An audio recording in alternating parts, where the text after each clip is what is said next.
بسم الله الرحمن الرحيم الحمد لله رب العالمين والصلاة والسلام على أشرف الأنبياء والمرسلين نبينا محمد وعلى آله وصحبه وسلم. Assalamu alaikum wa rahmatullahi wa barakatuh. Welcome, brothers and sisters, to our fifth and final Umrah tutorial session, where we will be discussing, inshallah ta'ala, the complete description of how to perform Umrah. So in this video, I will be describing how you perform Umrah, what to do in every single step, and what to say in every single step, bi'idhnillahi ta'ala. One unique thing that I'll be doing, inshallah ta'ala, in this Umrah tutorial is that I will be describing the Umrah to you and also help guiding you on the different locations within Masjidul Haram. So if, for example, you've never been to Umrah previously and you see, for example, in any Umrah tutorial pamphlet, or you may have watched Umrah videos in the past, where the person describes to you how to perform Umrah and what the different rulings are regarding Umrah. However, when you get to the Haram itself in Mecca, you don't know where to go, you don't know where to begin, and you don't know what to look for. And so in the description of the Umrah and in the tutorial, I will also include what to look for when you are performing the Umrah. And so it is important to note that this description will be how the Haram looks as of April 2023. April 2023. So if you watch this video in a couple of years and you see that what was mentioned in April 2023 isn't the same, then you will have to pay attention to that. You will have to pay attention to that. The first 4 videos were dedicated specifically to entering the state of Ihram and the different violations regarding that. And likewise the Ihram garment and the different rulings pertaining to that. Some of those rulings will also repeat themselves in the beginning of the Umrah tutorial. However, not in as much detail as in those first 4 sessions. So if you haven't watched the first 4 sessions, I recommend that you do so, so that you understand the different rulings pertaining to Ihram and being in the state of Ihram, and what you are allowed to do and what you are not allowed to do.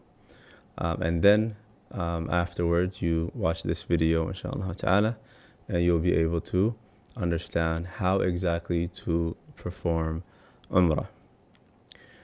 So without further ado, first and foremost, the Umrah itself comprises of 4 main matters. The first one being the Ihram. And the Ihram is broken down into 2 different things. The Ihram, what is referred to as Ihram, is the garments that the men wear. The Rida, which is the cloak type of thing, or the upper garment that is worn, the white garment that is worn, and the Izar.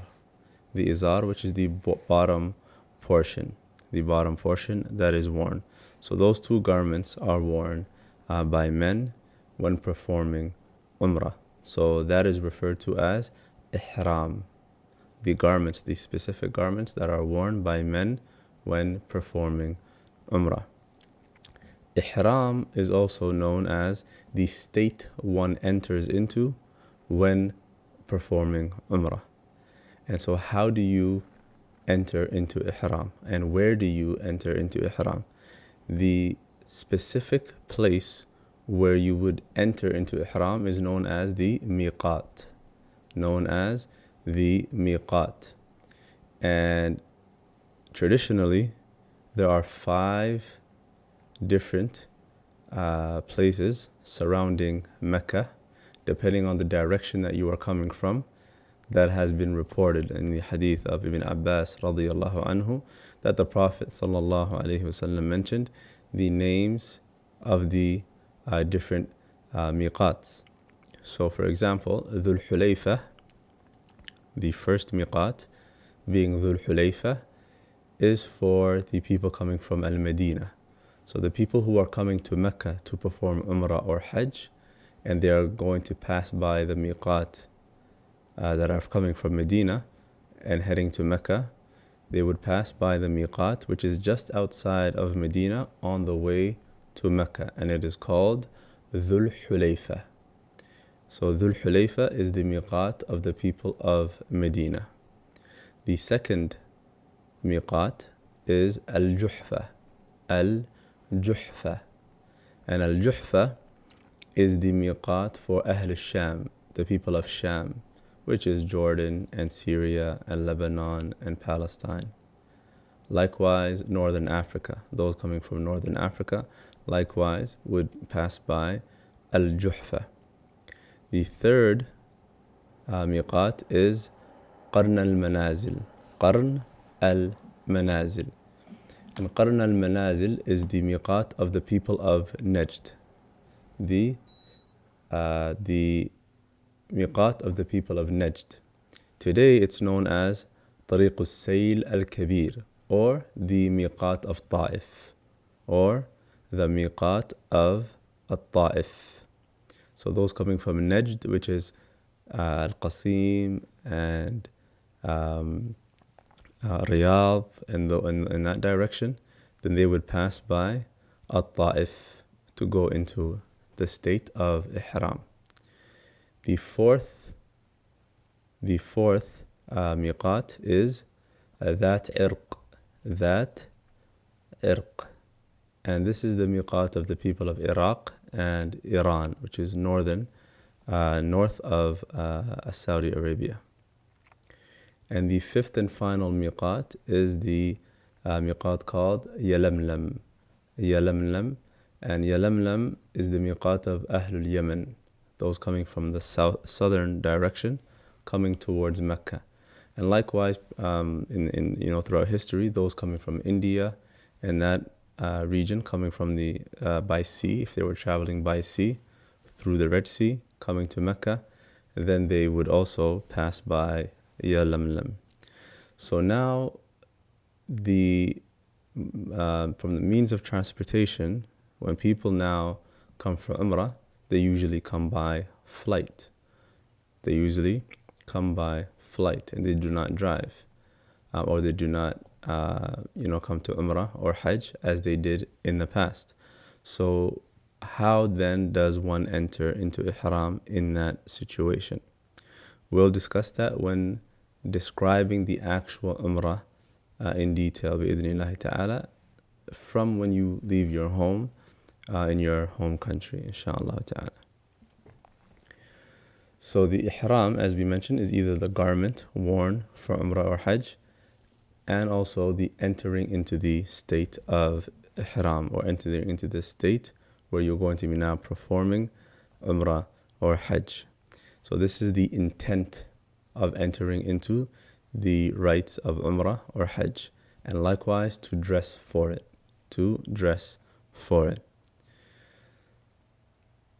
From the things which are sunnah to do, meaning if you do it, you are rewarded for doing it, and if you do not do it, then you are not sinful. Is to perform ghusl. Which is to take a shower or a bath. This is in the beginning of entering into the state of Ihram. So it is sunnah to perform a ghusl, meaning to take a shower. And if you go into Ihram at one of the different miqats that were mentioned, you will see facilities to take showers. And so those are the facilities where you would take a shower. So you would take a shower at one of those locations. However, if you are now traveling by flight, then you are not able to do this. If you are traveling by flight, then you are not able to do this, and so that is dropped for you. And you do not need to make a ghusl. A lot of people have, usually ask, and they believe that it is a must to make ghusl when entering into the state of Ihram, and they think that they've fallen into some sort of violation if they do not make a ghusl or take a shower or a bath, and that is not correct. Your ihram is intact, and meaning you being in the state of ihram is intact, and there's nothing wrong with your, inshallah ta'ala, having entered into ihram if you do not take a shower.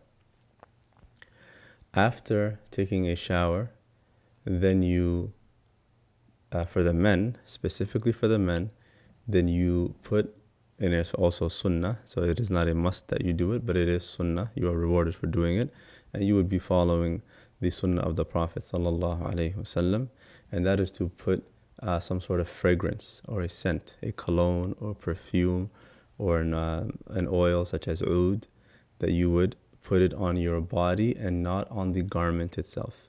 That you put it on your skin and on your head, for example. However, not to get it on the ihram itself. And you do this before actually pronouncing the intention for ihram. So you would put on your garment and you would take a shower, and then after that you would put some sort of scent on you, following the sunnah of the Messenger of Allah alayhi salatu wassalam, and then you would make your intention.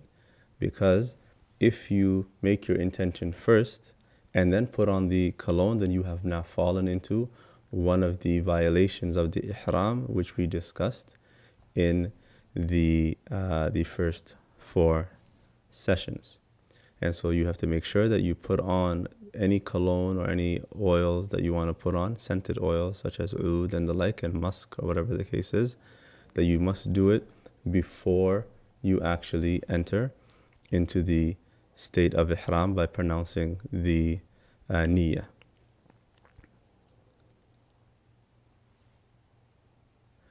And then now some people then ask, if I have the scent on my skin and then now I have entered into the state of ihram, have I now fallen into a violation since I still smell good? Since I still smell like the perfume? And the answer is no. After you've now entered into the state of ihram, if the scent is still on you, you are fine. However, if you put it on again, that is when you now fall into the violation of putting on any type of fragrance or anything that has a scent on your body. So if you do it before you enter into the state of ihram, it is fine. If you repeat it once you've now entered into the state of ihram, then that is incorrect, and you've now fallen into a violation of the ihram. And the ghusl, the bath that you would take before performing Umrah and once you are at the Miqat, is sunnah, as we mentioned, and it is also for both males and females.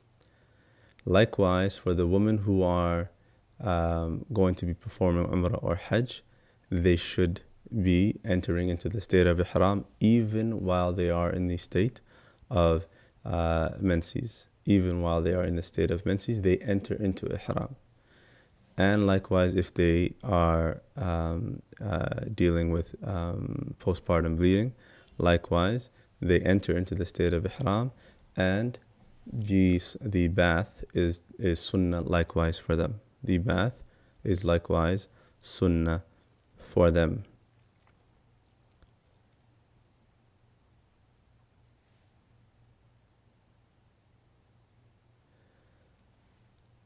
After that, so as we mentioned, the ahkam pertaining to the ihram itself, then the ihram must be a garment that does not take the form around one's limbs, as we mentioned regarding the ihram in the previous sessions, that you are not allowed to wear an ihram that is stitched as though my thobe is now.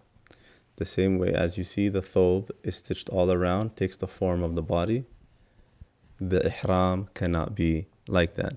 So the ihram is a loose and open garment, so you can wrap it around yourself. However, it cannot be completely sewn together, taking the form of the body. So things such as trousers or pants, things such as shorts or boxers, a t-shirt, a hooded cloak or a thobe, none of those things are allowed for ihram. None of those things are allowed for ihram. Likewise, socks. If the socks go over the ankles and they are regular socks, then that is not allowed. Likewise, shoes. If you are wearing shoes and they go above the ankles, then that is also not allowed. If you have specific type of shoes that go below the ankles and expose the ankles, or sandals such as Crocs or any other type of sandals, or likewise ankle socks that go below the ankles, that is fine to wear during Umrah and while being in the state of Ihram. However, if it is above the ankle, then it is not permissible to wear, or it is a violation of the Ihram. Likewise, we mentioned that the men are not allowed to cover their heads with anything. You're not allowed to wear a kufi. You're not allowed to wear a hat or like a baseball cap. For example, if you want to protect yourself from the sun and have some shade, you are not allowed to cover your head. You're not allowed to use your garment, your ihram, to also cover your head or any other garment. Right? Your head must be completely uncovered. Your head must be completely uncovered.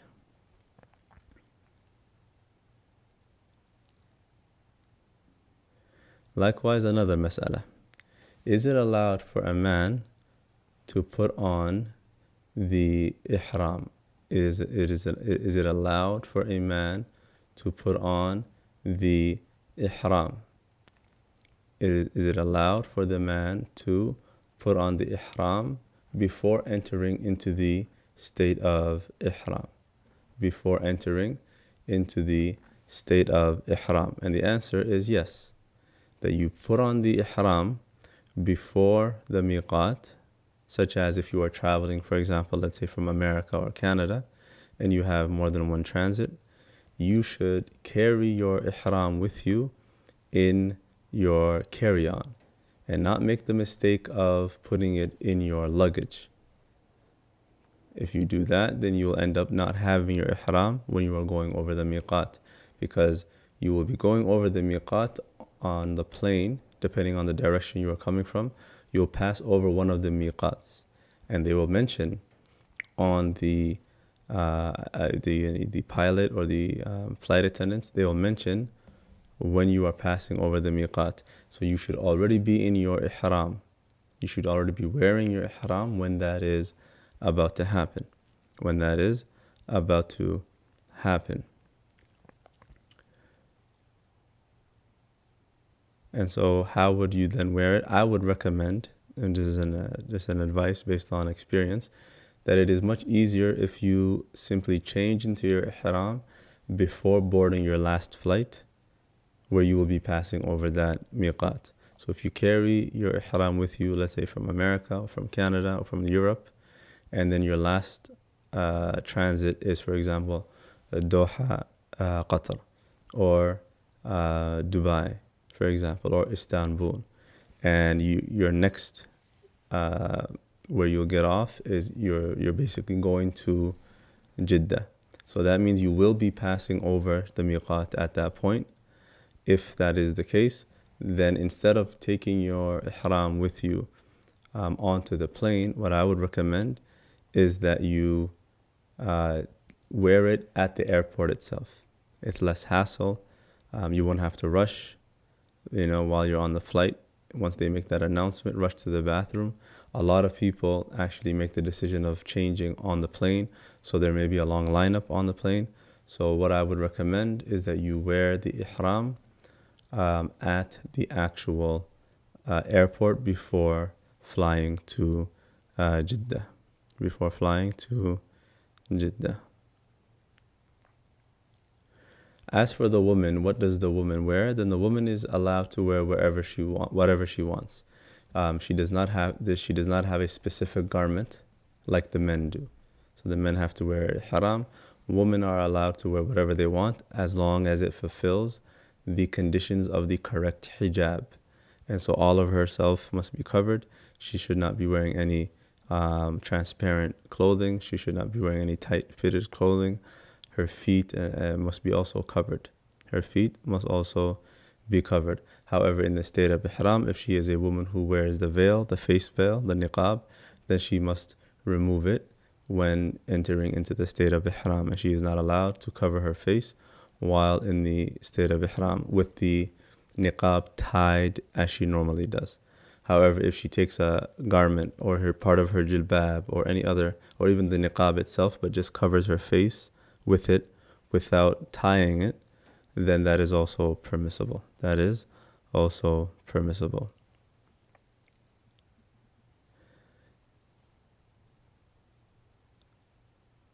In that case, if you are at one of the miqats and the Salatul Jama'ah comes in, then you pray with the Jama'ah. You pray with the Jama'ah. Likewise, then there are 2 rak'ahs that are to be prayed that are sunnah for having completed wudu. So after making wudu, there is a sunnah prayer, 2 rak'ahs that you pray for ablution, for the wudu. So women who are in the state of menses or postpartum bleeding are not allowed to pray, as is known, or also perform tawaf or sa'i in Umrah. They are not allowed to perform sa'i or tawaf.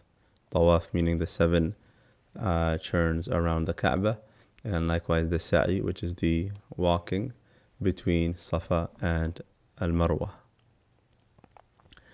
After one has prayed and you've reached the Miqat, then you begin now pronouncing the Talbiyah. You now begin pronouncing the Talbiyah. So that is shortly after you now pass over the Miqat. If you are on a flight and you pass over the Miqat and you've entered into the state of Ihram, now you begin pronouncing the Talbiyah. And as an advice, one should not wait until they are directly over the miqat to pronounce the talbiyah. And the talbiyah is the statement that you make that basically means you are going into the state of ihram. And this is also sunnah. So if you miss it, but you have made the intention, then it's fine. So if you miss saying the talbiyah, and I'll tell you exactly what you're going to say shortly, but if you miss saying it, but you've made the intention for Umrah, then it is fine. And the talbiyah, what you are to say when entering into the state of Ihram, which is while you are either at the miqat, if you are on land, or when they announce that you will be passing over the miqat shortly, that is when you say, Labbaik Allahumma bi'umrah. Labbaik Allahumma bi'umrah. And if you are saying, if you are performing Umrah on behalf of someone, and that is either someone who has passed away and you wish that they receive the reward, or that it is someone who is alive but is unable to perform Umrah either due to old age or sickness, then you are performing Umrah on their behalf. Then you say, Labbaik Allahumma bi'umrah an so and so and so and so. Then you mention their name. You say Labbaik Allahumma bi'umrah an fulan. Fulan meaning so and so. So you say Labbaik Allahumma bi'umrah if it's for yourself. And you say Labbaik Allahumma bi'umrah an, and then you mention the person's name that you wish to perform Umrah on their behalf. After that, if you are on land and you are able to, then you stand and you face the Qibla and you say, Allahumma hadhihi umratun la riya'a fiha wa la sum'ah. Allahumma hadhihi umrah la riya'a fiha wa la sum'ah. That is also sunnah to say.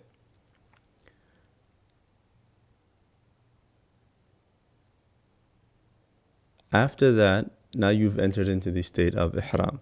Now what do you do up until you actually begin performing your Umrah? Because you're still on the flight, you have yet to land, then you'll go through the checking and getting your luggage and all of that at the airport, then maybe get on a bus or a train and head all the way to Mecca to your hotel, check into your hotel and all of that. That entire time, is there something that you're supposed to say or something that you're supposed to do? Nah.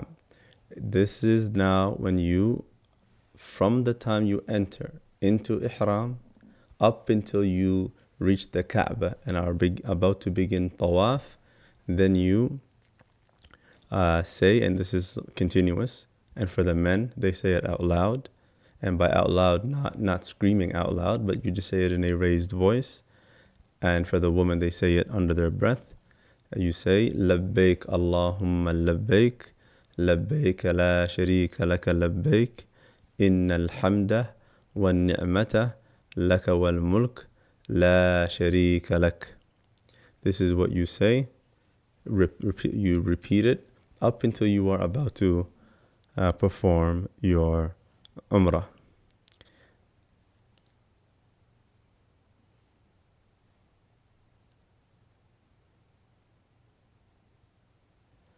Likewise, a mas'ala. If you are performing Umrah with your children, then you may do the intention for them, meaning say the intention for them since they are not able to do it on their own. Likewise, if a child falls into one of the violations of the Ihram, and because they are young and haven't reached the age of either discernment and they don't know the ahkam, then there is no compensation for them or expiation to make. So they are forgiven for that. Likewise, there is another mas'ala.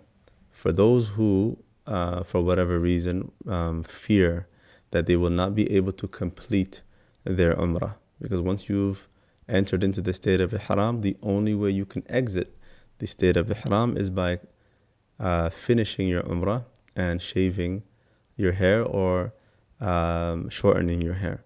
That is how you now exit the state of Ihram. However, if you do not complete your Umrah, then you are still in the state of Ihram. So what should you say when entering into the state of Ihram after saying Labbaik Allahumma Umrah or Allahumma Labbaik Allahumma Labbaik Allahumma bi Umrah? Then you add to that Allahumma mahalli haythu habastani. Allahumma mahalli haythu habastani. That you say, oh Allah, my place is wherever you prevent me. Meaning you say this, and this is only for the individual who has that fear. This is not for the person who is perfectly fine and has no issue with performing their Umrah. In that case, what happens is if you end up not being able to complete your Umrah, then you are forgiven and there's no expiation or any slaughtering that you have to do.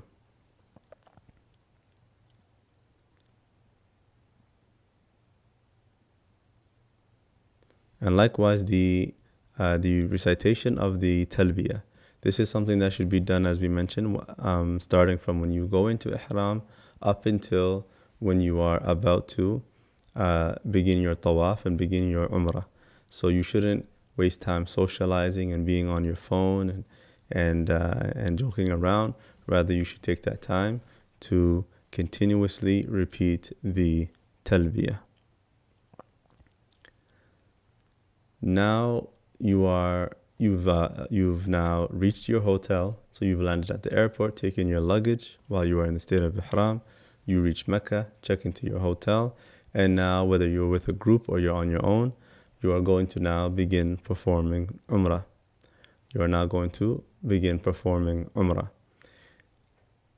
You will now be entering into Masjid al-Haram. Currently, the gate that you would be entering from, if you are on the front side of the Haram, which is the clock tower side, you would be entering from Bab Malik Abdul Aziz. So that is gate King Abdul Aziz, or King Abdul Aziz gate, and that is gate number 1, which is facing the clock tower. You enter into that gate, and then you'll find that once you enter, just like any other masjid, you enter with your right foot and you make the dua for the entering of the masjid. Allahumma salli ala Muhammad Allahumma salli ala Muhammad wa sallim. Allahumma iftah li abwaba rahmatik. Allahumma iftah li abwaba rahmatik, which is, oh Allah, open the doors of your mercy for me. Now you are, once you've entered King Abdulaziz Gate, you will now go down with escalators. Either there's escalators or there's regular stairs. You'll go down, and that path will direct you directly to the Kaaba. When you enter from there, however, you will not be right at the black stone, where you begin your tawaf. You'll be slightly before it, somewhere near the Yemeni corner, which is the corner just before the black stone. So you will now get into the Saha area, the ground area where the Kaaba is, and you'll go in the same motion as the people who are doing tawaf. However, your tawaf has yet to begin. Your tawaf will begin once you reach the black stone. And so the Kaaba will be on your left side. The Kaaba will be on your left side. It's not hard to miss because you will find the people going in that direction. So the Kaaba will be on your left side. And you'll be going around up until you reach the black stone. And what will allow you to know that where the black stone is that there above you, you'll find not above you, right above you, but above you to the right, you'll find a green light. That is the sign where you begin your tawaf. That is where you begin your tawaf and also where you end your tawaf. And the tawaf is the circling around the Kaaba.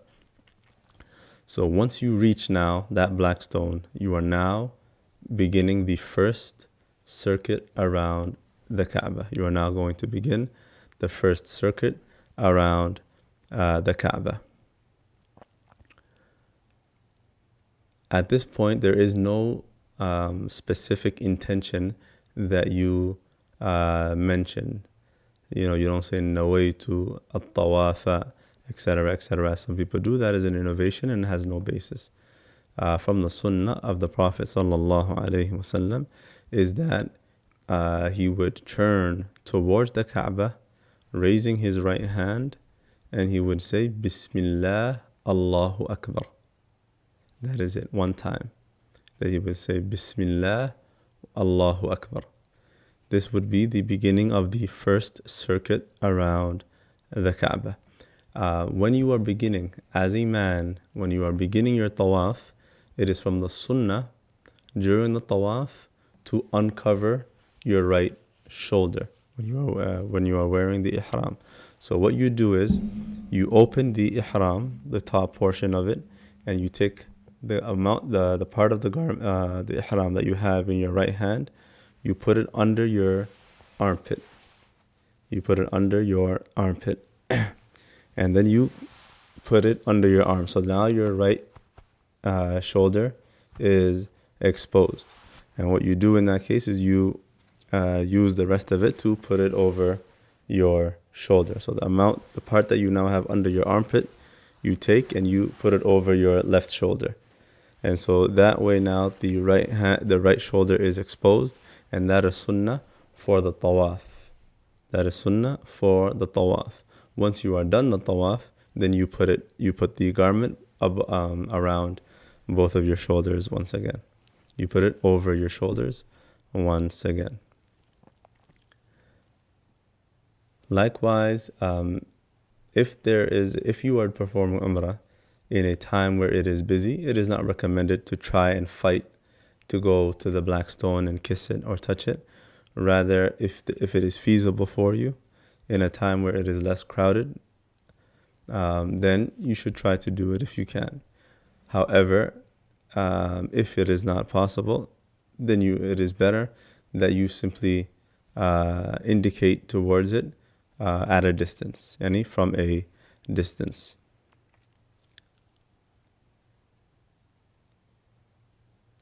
Likewise, you'll find some people, once they are raising their hand towards the black stone, that they raise both hands, or that they kiss their hands, or they wipe their face. None of that has any basis. None of that has any basis, and you are not to do that. Rather, you just raise your right hand and you indicate towards the Kaaba, the black stone, and you say, Bismillah, Wallahu Akbar.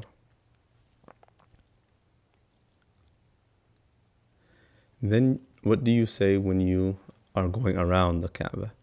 You make any dua that you wish. You say any dhikr that you wish. praising Allah subhanahu wa ta'ala, and so on and so forth. You can recite Quran if you wish so, right? Any type of remembrance, any type of dhikr that you wish to do, you may do. And that is what you do all the way around the Kaaba.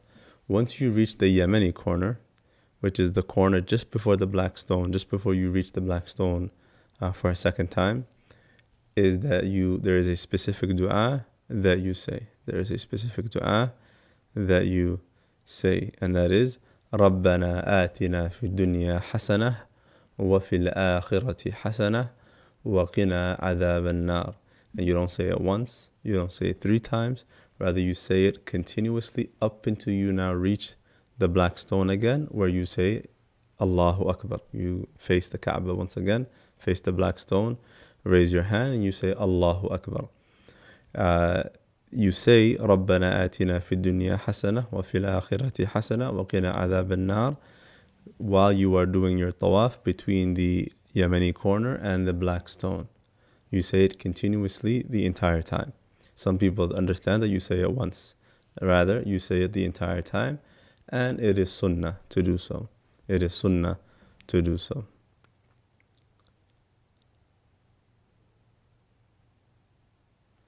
Likewise, it is sunnah to touch the Yemeni corner. If you're able to do it, then you also can touch the Yemeni corner. And you'll find people touching the Kaaba, touching the garment that is on the Kaaba, trying to touch all kinds of places. None of that has any basis. None of that has any basis. Rather, the black stone and the Yemeni corner. Those were the only 2 corners that the Prophet ﷺ touched. So now you've finished 1 circuit around the Kaaba. Every single time you go around, you repeat the exact same thing. You'll say Allahu Akbar, facing the Kaaba, facing the black stone, and then you go around. So now you've done 1, and you do 2, and you do 3, and so on.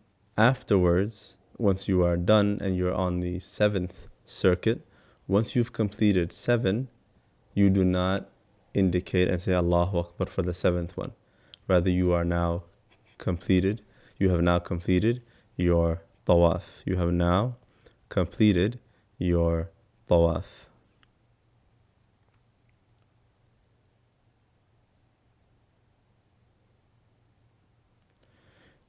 Is it allowed to use your phone if you have du'as on your phone, or if you, for example, made a list of people that you wish to make du'a for so that you don't forget? Are you allowed to hold your phone? The answer is yes, it is permissible. But what I would advise for you to do is turn off all notifications so you are not distracted. Turn off all notifications so you are not distracted. Likewise, don't spend time while doing tawaf recording you in tawaf or taking selfies and the like. That is only going to cause you to lose reward. And of course, if you are there in the haram and you're performing Umrah, you wish to benefit as much and get as much reward as possible. And so you should not waste your time with calling and video making and all these things that people do while they are there. Likewise, it is sunnah when doing tawaf for the men to take quick, short steps. So you're not running and you're not jogging, but it is sunnah to take quick, short steps, and it is called ar-ramal. Ar-ramal. And you do this in the first 3 circuits of tawaf. You do it in the first 3 circuits of tawaf and not in the final 4. And not in the final 4. Like, once again, this is sunnah and not a must. So if you don't do it, then you don't have to worry, especially if it is extremely crowded and you're not able to do it, that there is no problem. Likewise, if you're with your women folk and you're with children, or your mother, your sister, your female relatives, your wife, for example, then it is more appropriate that you walk with them and that you do not do that, and that you consider them instead of doing that.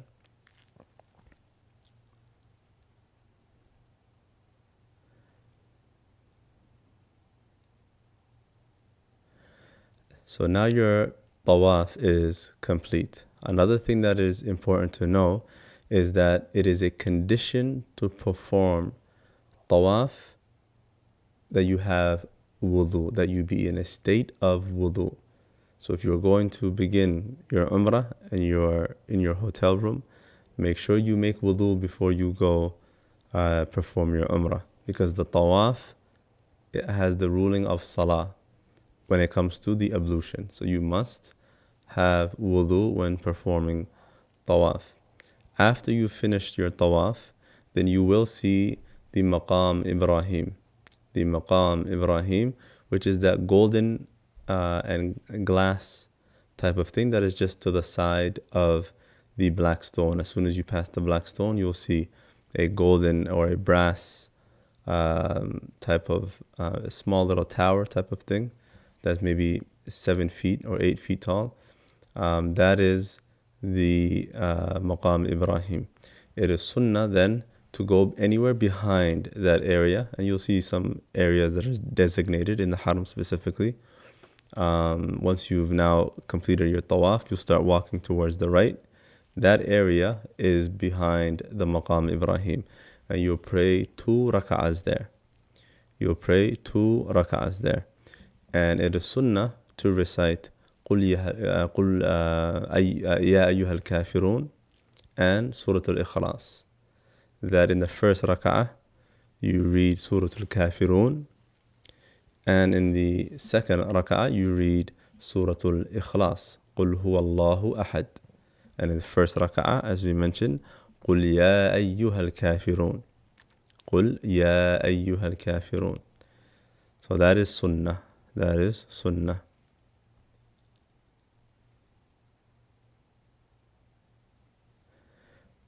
After that, it is sunnah, after you pray those 2 rak'ahs, to look for Zamzam in that area. Those Zamzam barrels should be around there.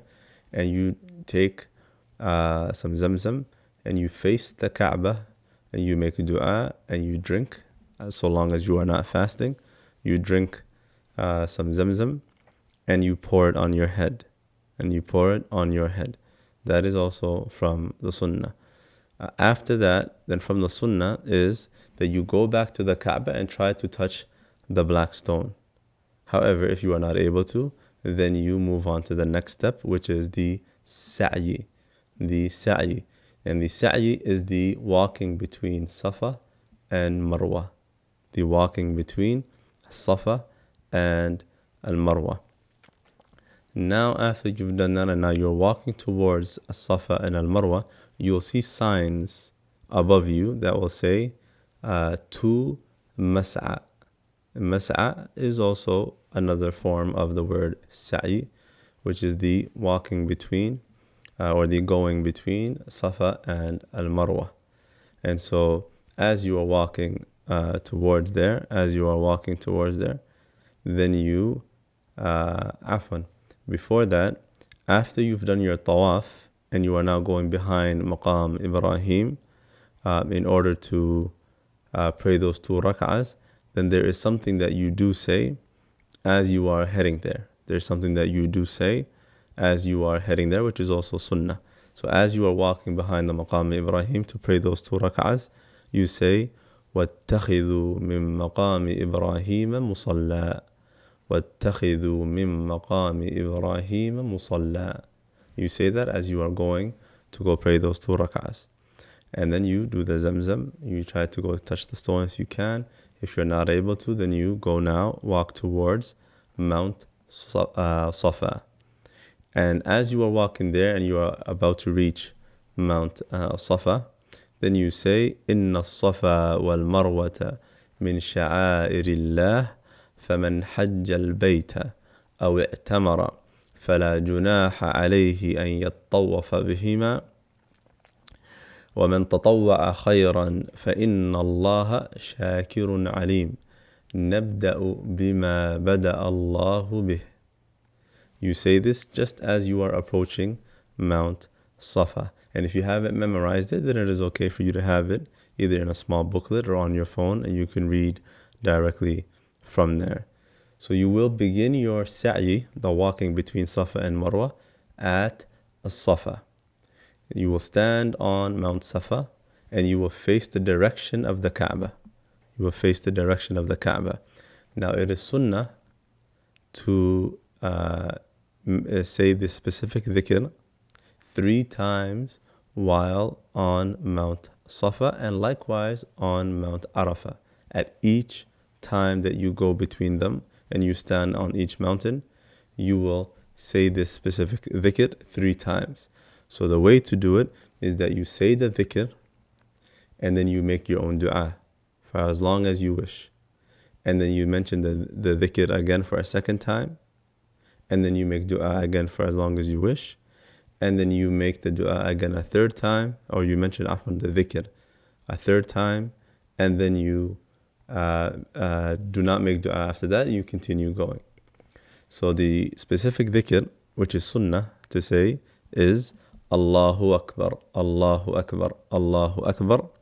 لا إله إلا الله وحده لا شريك له له الملك وله الحمد يحيي ويميت وهو على كل شيء قدير لا إله إلا الله وحده لا شريك له أنجز وعده ونصر عبده وهزم الأحزاب وحده. That you say this dhikr, now you make dua. Then you repeat this dhikr, and then you make dua, and then you repeat it for a third time, and then you walk towards Al-Marwah. Then you walk towards Al-Marwah. Now you are walking towards Al-Marwah, then you will find above you a green light. So there's a beginning point, and there is a ending point of that green section where there's a green light above you. For the men, it is recommended, and it is sunnah, to jog lightly in that area, And what that symbolizes is the running that Hajar did when she was seeking water, when she ran between Safa and Marwah. That was the area that she was running or jogging. And so that you do that if for the men, and for the women, they should not do that.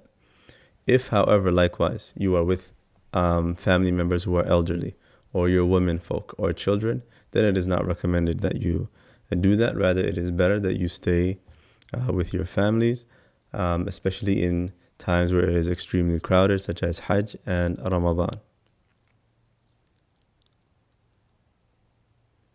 Then now you've reached Marwah. Once you've now reached Marwah, this is the first, you've done the first going from Safa to Marwah. So that is one now that you've completed. It is not the case that you count one as going to Marwah and coming back from Marwah. That's a mistake that some people make, that they think that it is one once you leave Safa, you've started at As-Safa, and then you go to Al-Marwah, and then you come back to As-Safa, and then they say this is one. That is incorrect. Rather, you start at Safa, you walk to Al-Marwah, that is one. You walk back to Safa, that is two. You walk back to Al-Marwah, that is three. You walk back to Safa, that is four, and so on and so forth. So if you continue like that, you should finish 7 when you reach Al-Marwah. So you will begin at the Safa and you will end at Al-Marwah. So what you do now between Safa and Marwah is you make dua and you do dhikr and you recite Quran, just as you did when you were making a tawaf. So that is what you do in between the two mountains. And when you reach each mountain, you do what we mentioned in the beginning of the explanation of sa'i, which is to mention that dhikr, and then to make dua. You mention it a second time, you make dua, you mention it a third time, and then you walk to the other mountain. Once you've done this now 7 times, you will reach Marwah, and the acts of Umrah are now complete. The only thing now left is to exit the state of Ihram, and that is by way of either shaving the hair for the men or shortening the hair. And for the women, it is that they gather all of their hair together, and that they cut with some scissors a fingernail or a fingernail length of their hair, a fingernail length of their hair. One mistake that men make is that they believe that if they're shortening their hair, that they can just take a portion from here and from here and from there, and then that they consider that having shortened the hair. Rather, that is not the definition of shortening the hair. Shortening one's hair is that you take hair using the machine from all sides of the hair. And the Prophet ﷺ made dua for those who shave their head completely bald. He made dua for them 3 times, seeking forgiveness for them. So may Allah forgive the muhalliqeen. And then the Sahaba said, what about the muqassirin, those who shorten their hair? The Prophet repeated, may Allah forgive the muhalliqeen, may Allah forgive those who shave their head. And the Sahaba said, what about the muqassirin, what about those who shorten? They asked a second time. Then he repeated a third time. What about he repeated a third time, may Allah forgive the muhalliqeen, those who shave their head, for the third time now. And the Sahaba asked for a third time, what about those who shorten their hair? Then he said, and those who shorten their hair. So he made dua for the one who shaves his head bald 3 times, and the one who shortens his hair by taking hair from all angles of the head 1 time. So the greater reward is that that you shave your head, that you shave your head.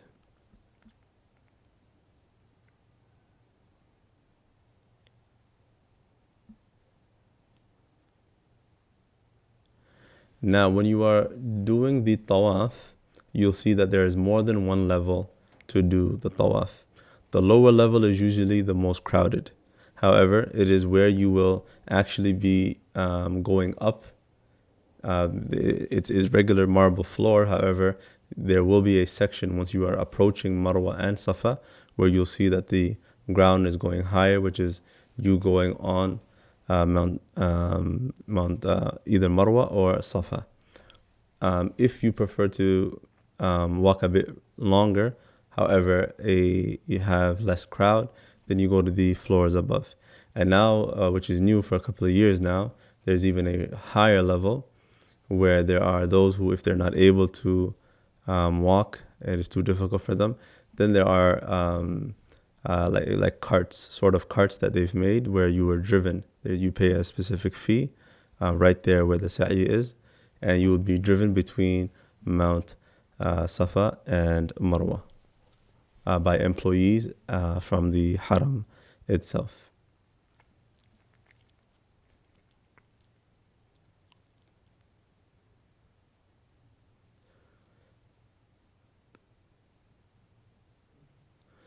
There is a mas'ala regarding the women who come for Umrah.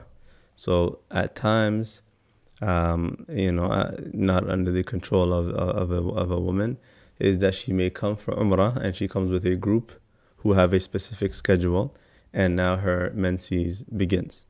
So what she is to do is to go into the state of Ihram, remain in the state of Ihram, avoid the violations regarding the Ihram up until she becomes pure. Once she becomes pure and makes ghusl, then she goes and performs her Umrah. If she is going to, when the group is leaving or when she has to leave Mecca, but for example, she's going to Medina, she still does not do Umrah.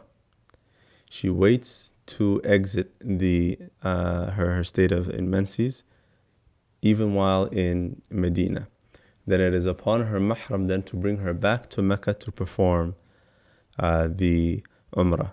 So she should not say, oh, I'm going to Medina, it's going to be difficult for me to come back, so let me just do my Umrah now. No, that is not permissible.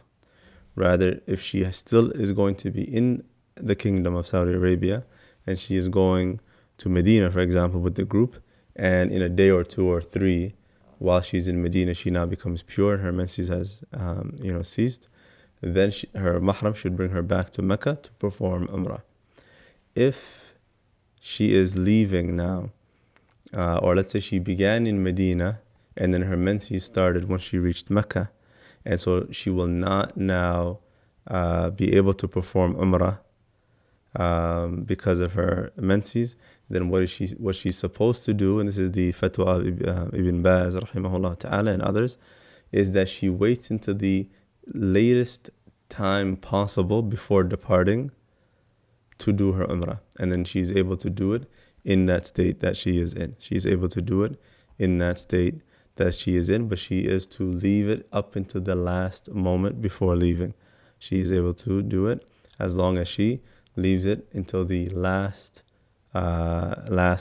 moment before leaving. So a few hours, for example, before going to the airport. And so that concludes the description of the Umrah.